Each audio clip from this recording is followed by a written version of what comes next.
there were so many things that happened.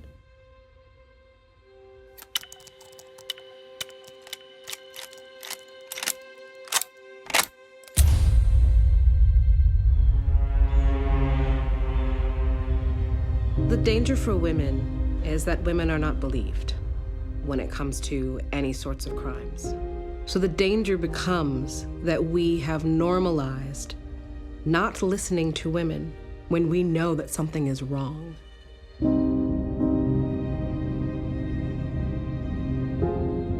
Don't be fooled by this woman. She's a fraud.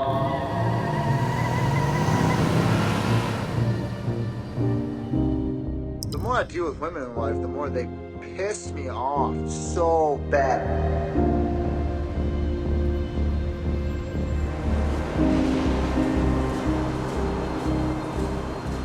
Lui, ce qu'il veut, c'est que j'arrête de vivre.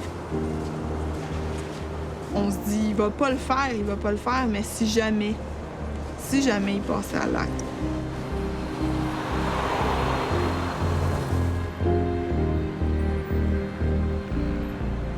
Every woman in the world is crazy. Ils ont agi comme des loups dans une meute. Ils se sont dit, vu que tous les autres le font, moi je peux le faire et on me remarquera pas plus que les autres. Et puis c'est pas grave, vu que les autres le font.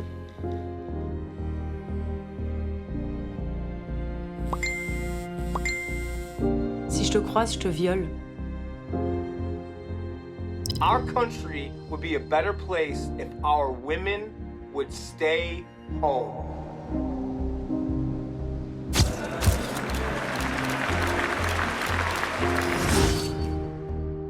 Know your role and shut your mouth. Now that women are becoming more prominent, more influential, now many men decided, that is too much.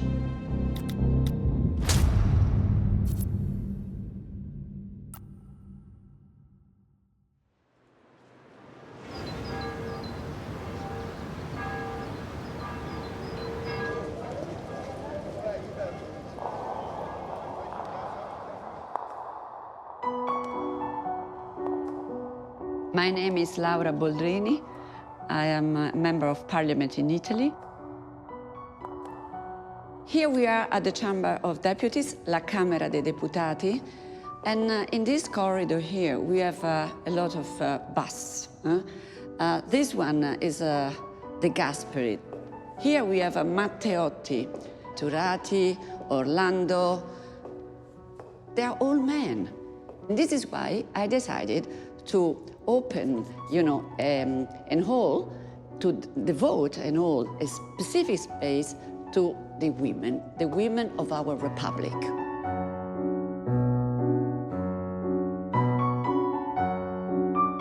I decided to put 2 mirrors because I didn't have any pictures of the first woman prime minister and the first woman president of the republic. So, because no woman has obtained, so far such a recognition.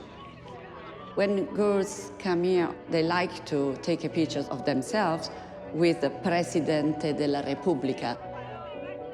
It passes a message of empowerment, and girls and women need empowerment. They have to know that everything is possible if they want.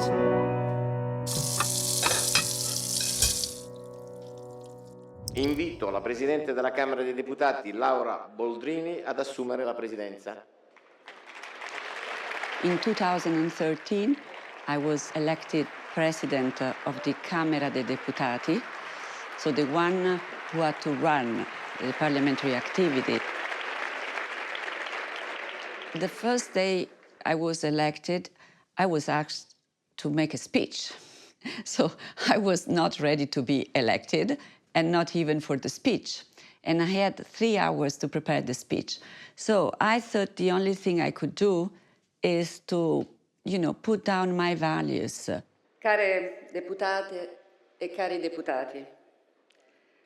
So I tried to put down all the values, starting from the need of having to put at the center of our activities women's rights and give women, the role they deserve. Alla responsabilità della politica e del Parlamento. And because of this, I also became a target of hate. The Five Star Movement was launched 7 years ago, founded as a protest party by the Italian comedian Beppe Grillo. The aim was to end the traditional political class in the country. It is now on its way to becoming the second force in parliament.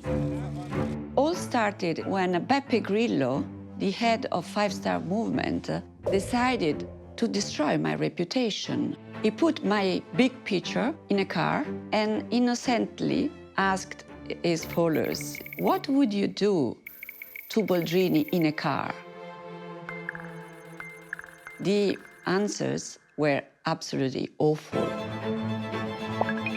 Thousands of violent comments.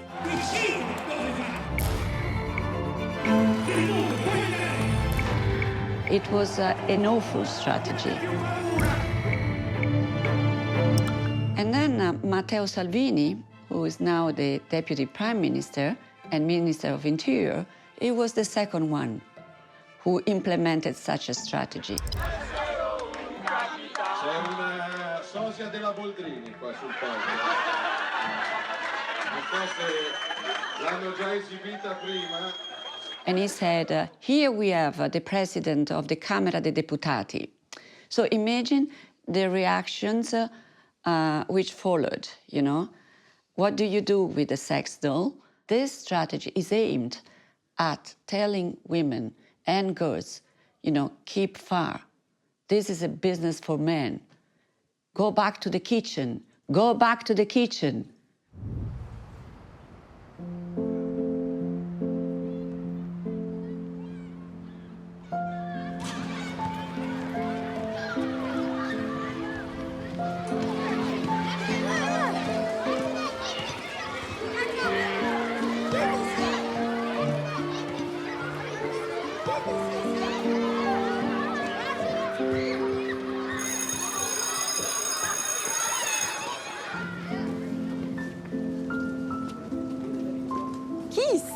A déjà vécu de l'intimidation sur soit une application, un site ou un jeu? Laetitia? À un moment donné, sur Instagram, il y a un gars qui est arrivé puis qui a dit « Allô, bitch ». Fait que là, après, il arrive et m'envoie une photo de ses abdos. Il me dit genre « Attends, je me masturbe ». Puis comme, c'était vraiment bizarre, OK? Ça, est-ce que c'était un gars que tu connaissais? Non, je le connaissais pas. Estelle. Il m'a traité de... Tu peux le dire. De petite pute. Tu sais pas c'est qui? Non, je sais pas c'est qui.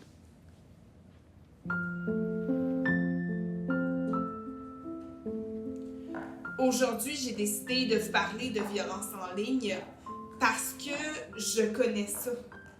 Je connais ça parce que ça m'est arrivé à moi aussi.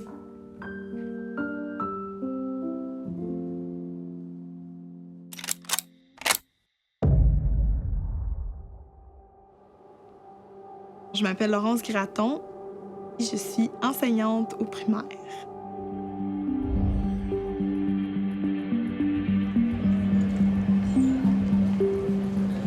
J'ai choisi l'enseignement parce que je voulais avoir une carrière dans laquelle je pouvais m'exprimer.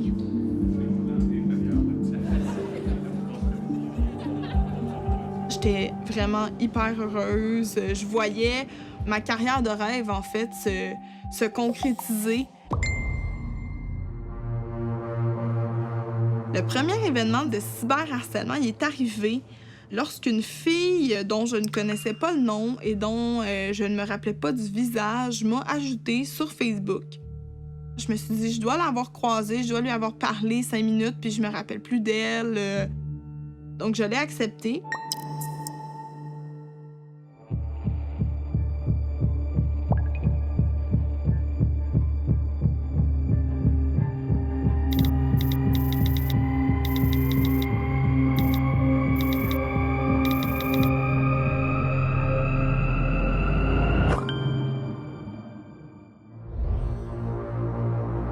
Tranquillement, cette fille-là est venue à poser certains commentaires sur mes photos.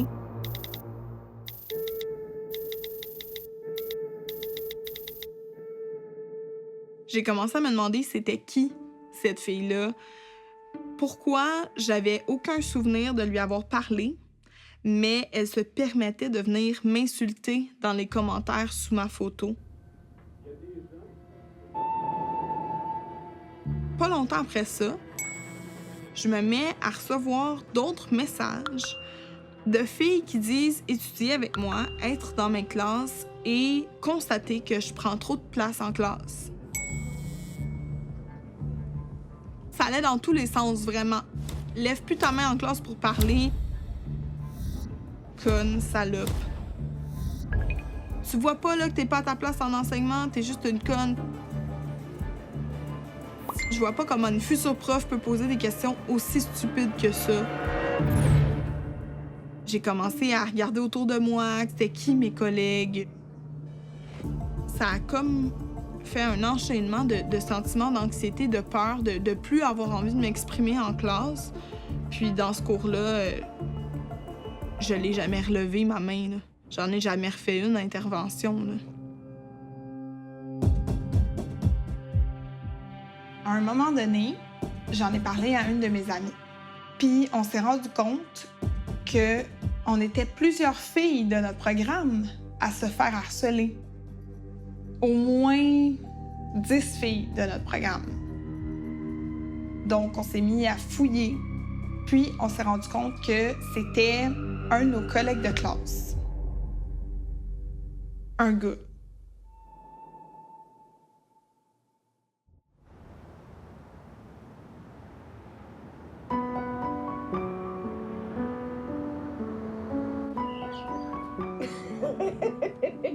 Nope, it's a sweet treat.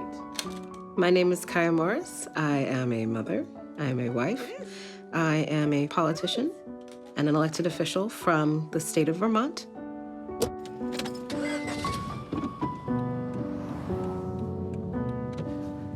I came to visit. I was in the middle of a major life transition. There was a huge contrast from Chicago, and Vermont was full of possibility and hope and opportunity, and so I decided to take a chance and make a life out here for myself.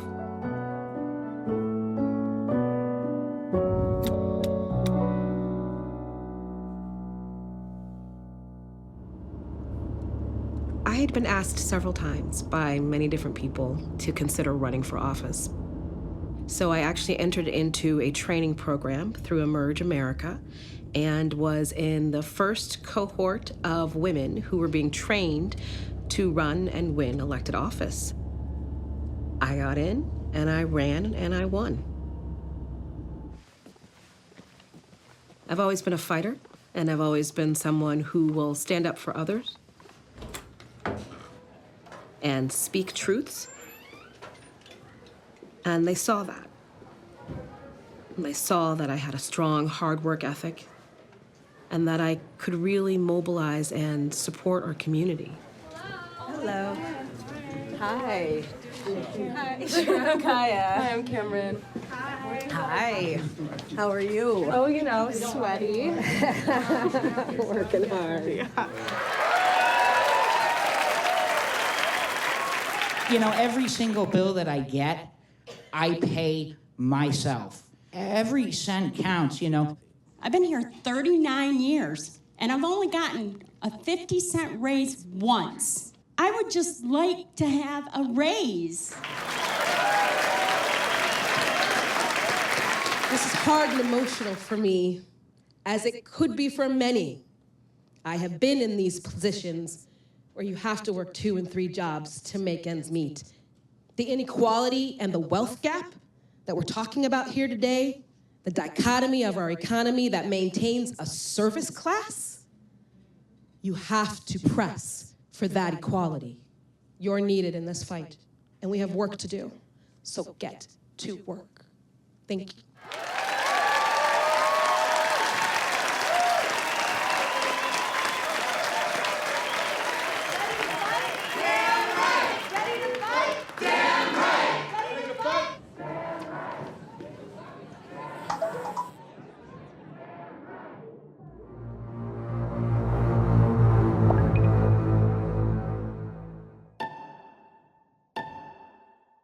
There were always a few things that might pop up here or there, but nothing on a scale of what I started to experience in 2016 during my re-election campaign.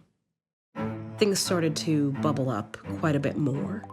We had a national campaign for the presidency and Donald Trump as the front-runner candidate. You've called women you don't like fat pigs and disgusting animals. The level of hateful rhetoric that was coming through the airwaves and into every community, that was a real stun. The President-elect of the United States of America, Donald Trump.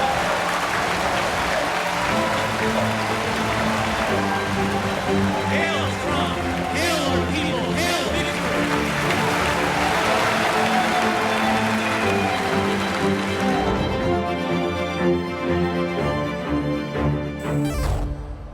There was a well-known website, the Daily Stormer, that had identified and connected me up with a local neo-Nazi in the community. He was actually in my district, and really they were asking the question, how did this Black woman get into office? This happened on your watch, essentially. And it was, it became sort of an open season because this lived in the world of Twitter, where things move at lightning speed. Started seeing different types of messages that were threatening, all sorts of really hateful language used to describe me. I would have messages placed on my Facebook page from people who basically said, here is this Black woman who came here from Chicago and is coming to destroy everything that's beautiful about white Vermont.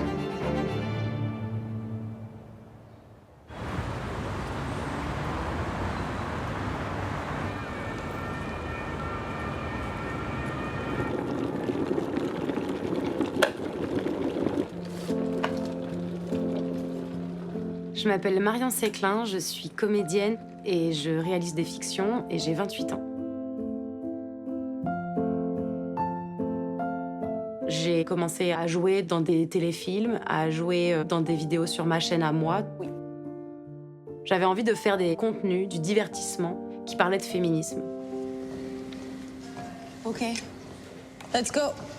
Je me souviendrai toujours, en cours de sport, quand j'étais au collège, le prof de sport a dit que les barres parallèles, c'était réservé aux Jeux Olympiques aux garçons, qu'il n'y avait pas d'épreuve de Jeux Olympiques de barres parallèles pour les femmes. Et je me souviens que dès ce moment-là, je me suis dit, dans ce cas-là, je vais le faire. Dans ce cas-là, moi, je vais choisir ça. Et je serai notée là-dessus. Je suis championne de France. Merci beaucoup, merci. Ah, je sais, vous me regardez, vous vous dites, avec ses jambes, peut-être son en longueur, je sais pas. Comment ça se fait si elle est championne de quelque chose qu'on n'a jamais entendu parler d'elle? Non. Je suis championne de France dans une catégorie bien plus accessible. Tout le monde peut participer et en général, tout le monde participe sans trop le vouloir. Depuis l'été 2016, je suis championne de France de cyberharcèlement.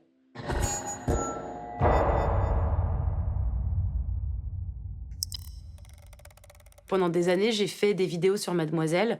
Salut toi. Ça fait un peu plus de 4 ans que je me considère officiellement comme féministe. Je choisissais un sujet du féminisme et je demandais aux gens de réagir. Ce que je déteste vraiment quand je suis dans la rue, c'est quand il pleut. Mais ce que je déteste encore plus quand je suis dans la rue, c'est de me faire emmerder. Et je parle bien de harcèlement de rue. Et là, si j'avais pu prédire ça...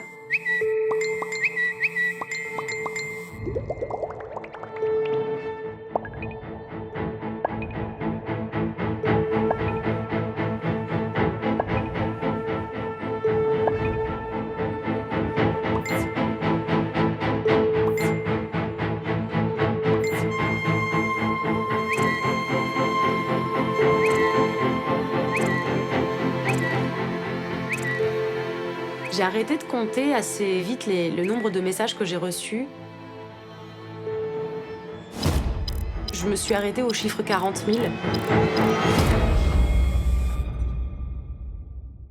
40 000 insultes, menaces de mort et menaces de viol.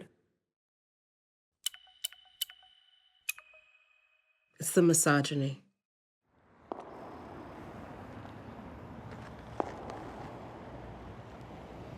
Here I am, a woman. Incredibly powerful. And that frightens people.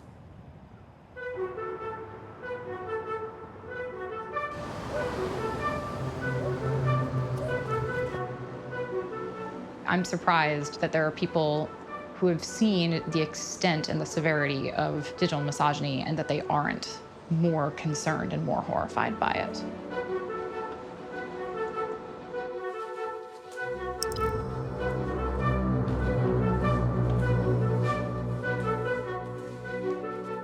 Sometimes it's prominence and success. It's a way of cutting women down when they become most visible and vocal, and they seem to be having the most influence.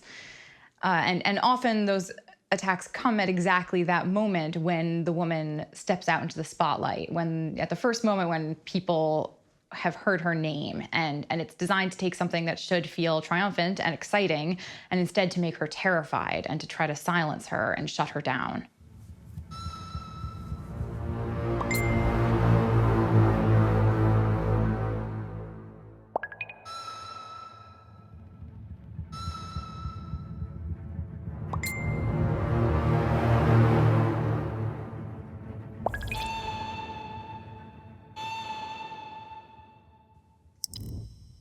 The rise of misogyny online really worries me, and the normalization of misogyny, the spread of the idea that misogyny is normal and natural, and that feeling that men are superior to women is just a normal feeling.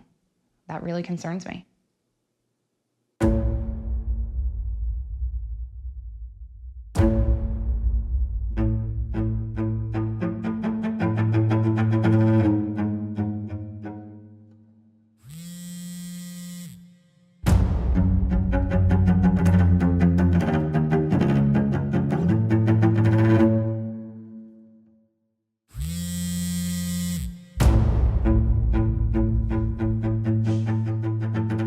Quand je recevais des messages, j'essayais vraiment de, comment dire, de faire de l'évitement. Je me disais, c'est pas grave. Je me disais, c'est uniquement sur Internet.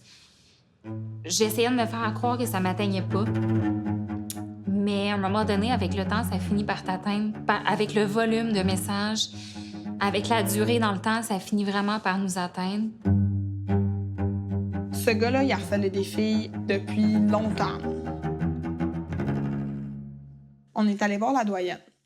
On lui a montré les screenshots. On lui a expliqué qu'on savait que c'était ce gars-là. Elle a regardé ça, puis elle nous a répondu qu'elle gérait l'université, elle gérait pas Facebook. Lui, quand il a su qu'on était allé voir la doyenne, il était vraiment pas content.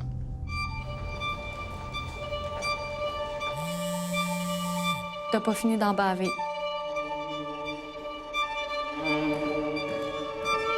Je veux juste te dire que je sais où t'habites. Il y a eu un message qui contenait mon adresse. Comme si mon harceleur a voulu me faire un rappel. Je sais où tu habites. Je sais où tu vis.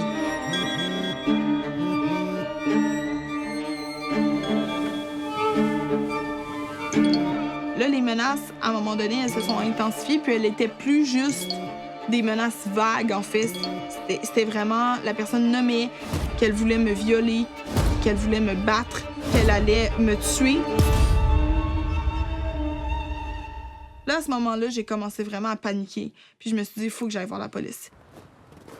Il n'y a aucune chance que je continue à faire ma vie de façon normale et régulière si je n'ai pas une protection de la police.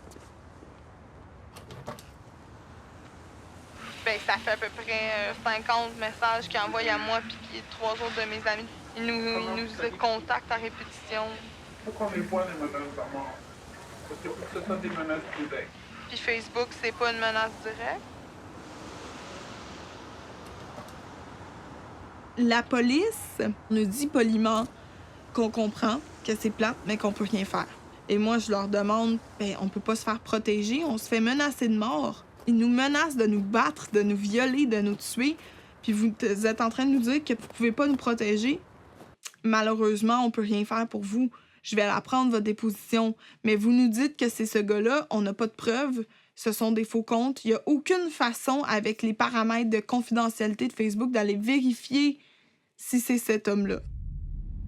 Il viendrait cogner à ma porte, là, puis il me menacerait. Je pense que là, la police aurait fait quelque chose, puis je pense qu'il serait peut-être en prison aujourd'hui s'il avait fait des choses comme ça. Mais là, étant donné qu'il m'harcèle via les réseaux sociaux, via Internet, je pense qu'il est conscient que les lois sont peut-être pas adaptées à ça, puis je pense qu'il est conscient qu'il continue, puis qu'il n'y a aucune réprimande là, à ce qu'il fait.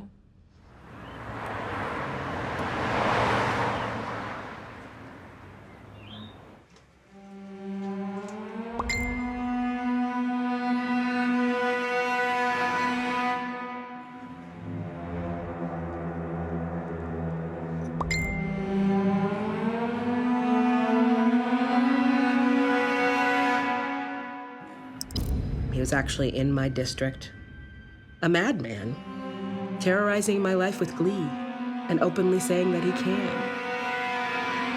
I did not want to pretend that this was just another thing online, that it was something that needed to be taken seriously. Because of the nature of the words used, the tone of the words, symbols that were utilized, and the like, that this does cross the line from speech to something that would cause emotional distress. I was able to get an order of protection, which also included that that person could not contact me. Once that order of protection ran out, that individual started back up again.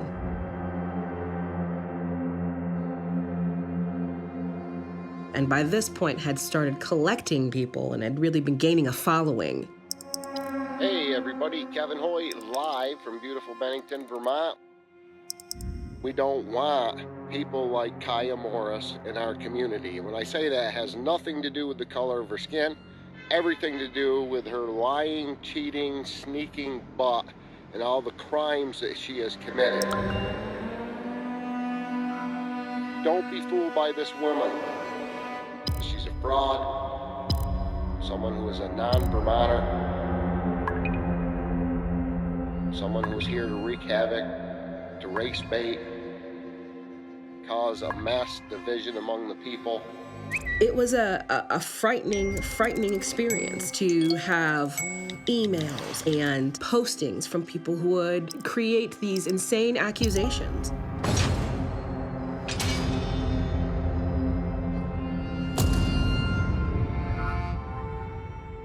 There have been postings talking about the necessity of having me being raped because it's a corrective action, right? It's a corrective action meant to silence and meant to dehumanize and meant to make someone live in terror.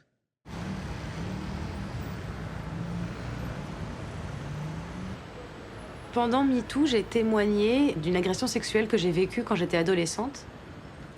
Quand j'avais 16 ans, je me suis fait violer par mon copain de l'époque et des amis à lui. Le pire pour moi, entre mon agression sexuelle et mon cyberharcèlement, ça a été le cyberharcèlement. Coupé. Le cyberharcèlement, c'était extérieur et puis c'était sur la durée. J'ai l'impression que c'est pour ça que mon cyberharcèlement a été pire. C'est qu'il dépendait de trop de personnes et que je savais pas quand est-ce qu'il se finirait. Très bien, et nous avons un cadre. Ouais, c'était...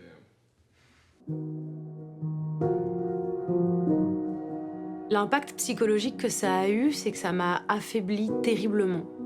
Chaque commentaire que j'ai lu est un commentaire qui est coincé dans ma tête.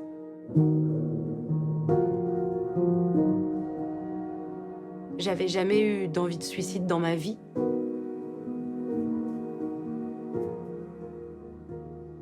J'ai eu envie de mourir à des moments.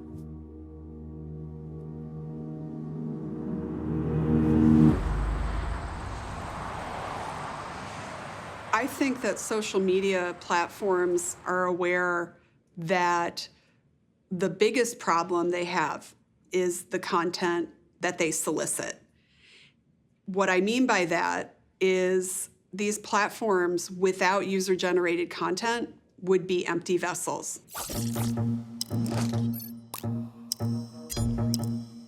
In order to entice people to use the platforms, they solicit people's self-expression. They've set up their business model to need that and to need it relentlessly and endlessly. So just as one example, YouTube alone gets 400 hours of video per minute per day, every day. The platforms are aware that when they open the floodgates, some portion of that is going to be deeply objectionable and problematic. Why are all women so stupid?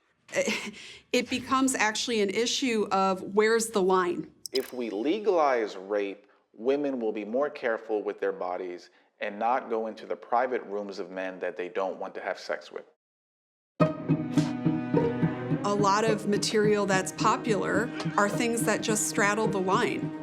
Things that play on tropes and stereotypes and misogyny. Women are becoming sluts. Women are peak sexy when they are submissive and obedient. If I can't have you, girls, I will destroy you. Content that is disturbing or contains hate speech or contains other kind of material that's offensive can actually be lucrative in a number of ways. And it can be lucrative in the sense that it can drive engagement.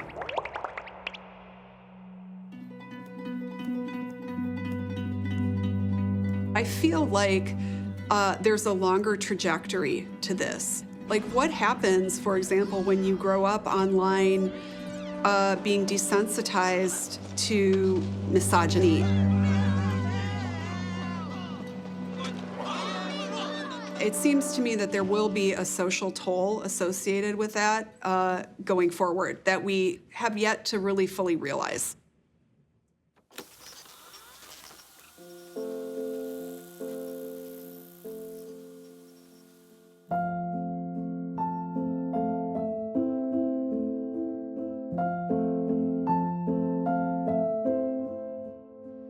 I want to be a vet when I grow up so I can help animals feel better.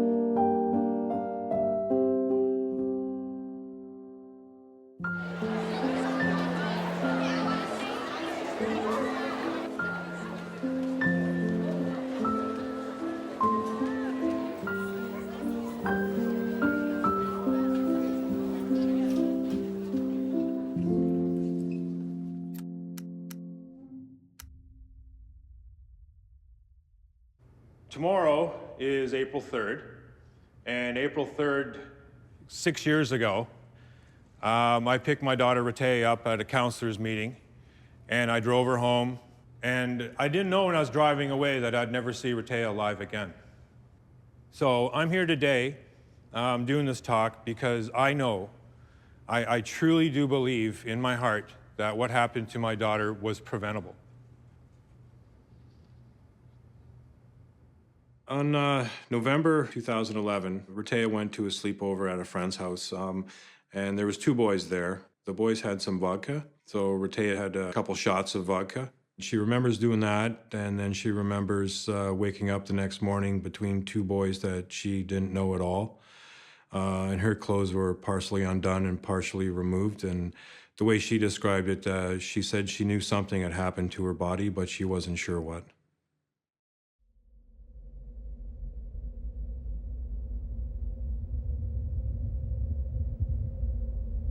On the Monday, Rete went into school in the morning and realized that the story has already started, the story that she slept with guys.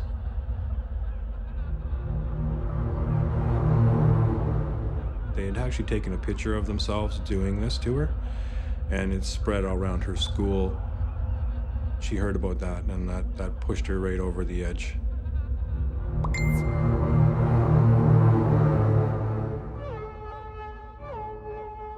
People would laugh at her and make fun of her and ask her if she's the whore hanging out the window. Because she was assaulted, they actually carried her to a window because she was so intoxicated she started to throw up. And they hung her out the window, and that's when they took the photograph of one of the boys assaulting her when she was in that state. But people just made fun of it, and it was just brutal. You know, me and her mom have always said that, you know, when the boys did this to Ray, when they assaulted her and took that picture and spread it around, it's like they put a bunch of bullets in a gun. People were writing on her Facebook that sluts aren't welcome in the school. There was a girl who let Ray know that no matter what high school, because she had to change high schools, and they were, whatever high school you go to, I'm just going to make sure everyone at that high school has the picture.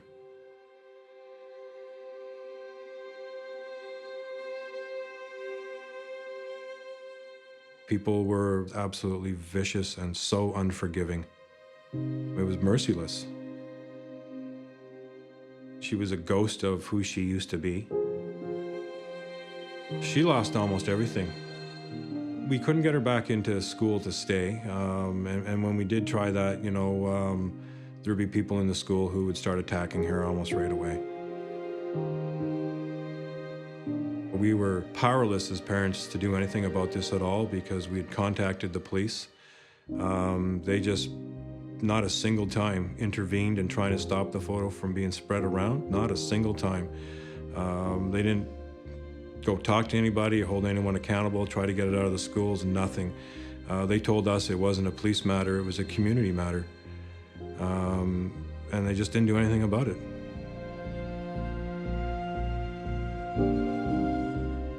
The April following her assault, Ritea's aunt came home, and Ray had actually been in her bedroom with a belt, and she was getting ready to hang herself. And this was almost a year to the day when she actually did do it.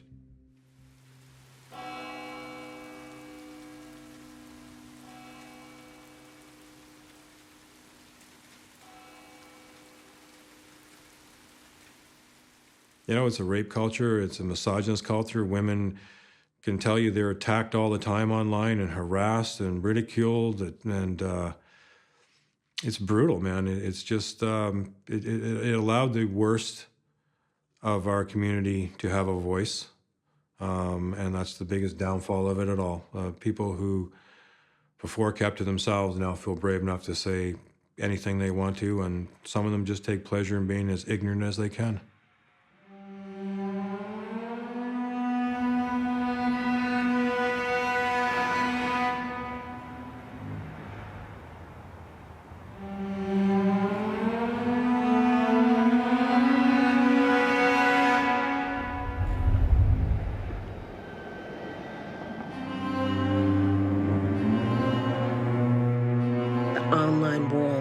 Shows you the depth of what's really lying underneath. This is not something that is just the bad result of a prank gone wrong. It is a means of connecting those who maybe haven't even defined what their ideologies might be, but they're finding resonance in something that's being said, and it validates what they want to believe and what they see in the world around them.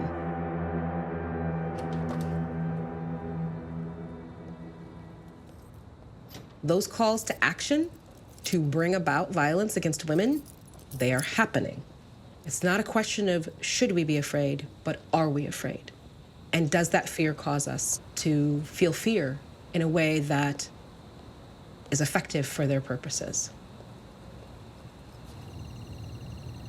We need to see that these are crimes of a new modern age. And that terrorism gives a direct pathway to real violence in the physical world.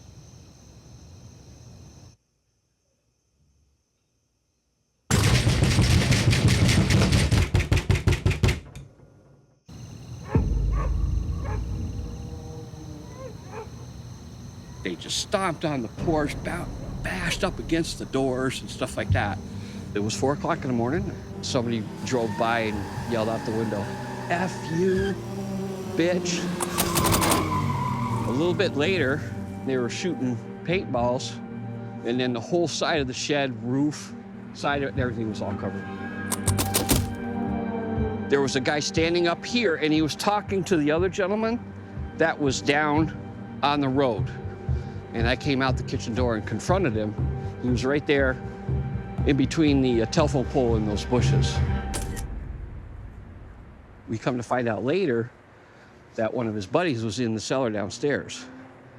And so he must have been trying to keep me busy, you know, so I didn't find out that his guy was down there. I changed everything. I changed everything.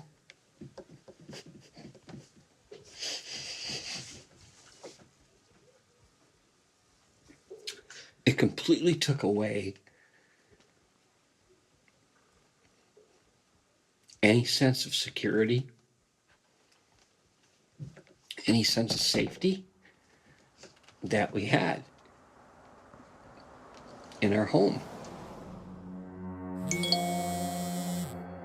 I had a message sent to me telling me that if I didn't put my wife in her place, they were gonna have to come do it for me. I did report that to the chief of police.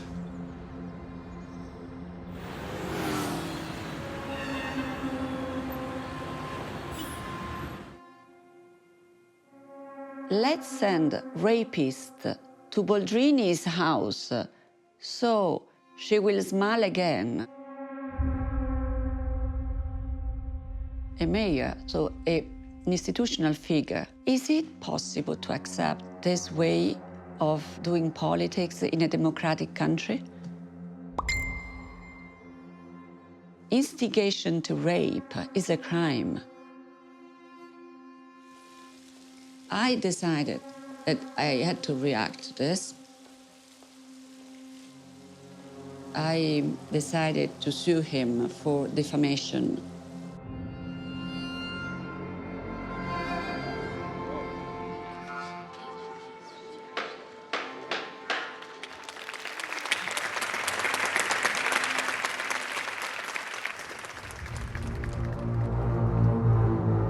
After that, his followers, they put my effigy on fire.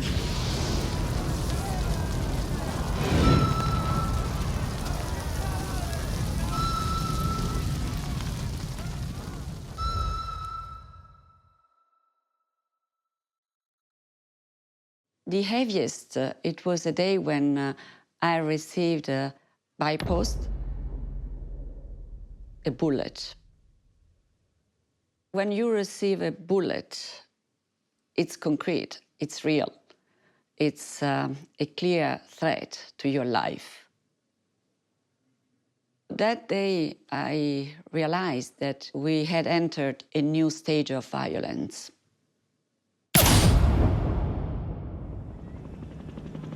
Look at Jo Cox in the UK.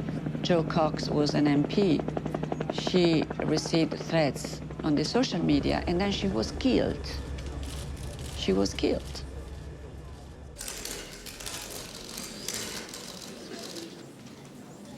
For 2 years, we lived in my husband's childhood home, feeling unsafe. Vermont's Attorney General T.J. Donovan says after 4 months of investigating, there's not enough evidence to prosecute anyone for some of the incidents that include vandalism and a home invasion, and he cannot take negative commenters to court. I find the statements presented to us in this matter, while racist, insulting, and degrading, are not subject to prosecution. The Constitution does not permit us to prosecute racist speech because we find it offensive. When we ask Morris for her reaction to Donovan's report, There is absolutely nothing that can be done. No. her response was interrupted by the man who admits to harassing her. Oh, wow. No. No. It came as a shock to many in the room. No. Why is this allowed? Why is this allowed? I asked Morris if she wanted to comment on the unexpected end to the press conference. However, she declined.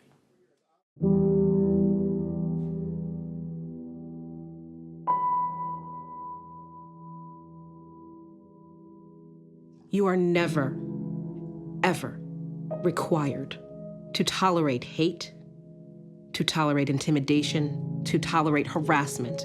No one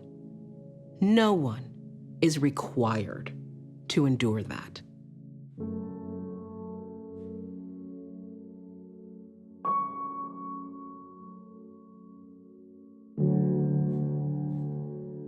So it was a really difficult decision, but I made that choice to step away, and I made that choice to resign.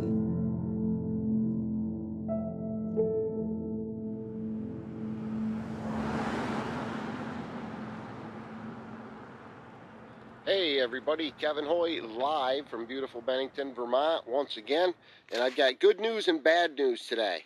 The good news is I see Representative, or she's no longer Representative, ex-Representative Kaya Morris has her house for sale. She's actually leaving Bennington, which is awesome.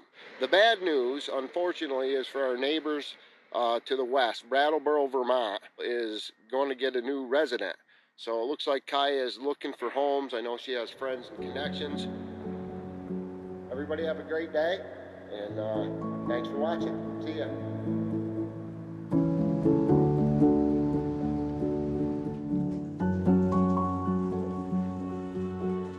We can't underestimate the cyber violence anymore. I'm now working on establishing a team of experts to work the bill on hate speech and fake news and on the platform's responsibility, like the German law. In Germany, Facebook, for instance, they had to invest in monitoring the messages and remove the violent messages within 24 hours. So if they don't do this, they have to pay a very heavy fine. I don't know if this bill would be voted, but at least I think I have the duty to work on it and to try.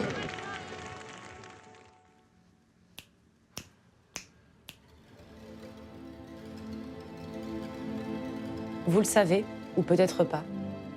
Chaque jour en France, autour de nous, autour de vous, des femmes sont victimes de violences sexistes et sexuelles. Ces violences nous pourrissent la vie. Les cyberviolences sexistes ne sont pas une fatalité. Elles doivent cesser. Participez à la marche du 24 novembre pour dire à toute la société que nous allons en finir avec les cyberviolences sexistes.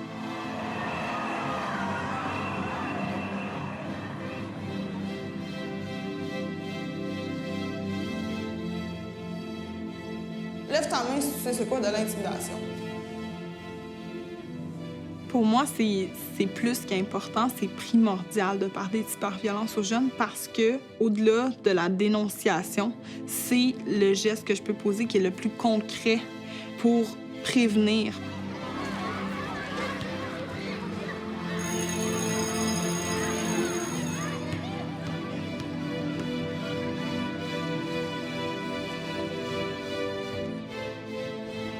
Each individual has to find their courage to stand up and scream from the rooftops.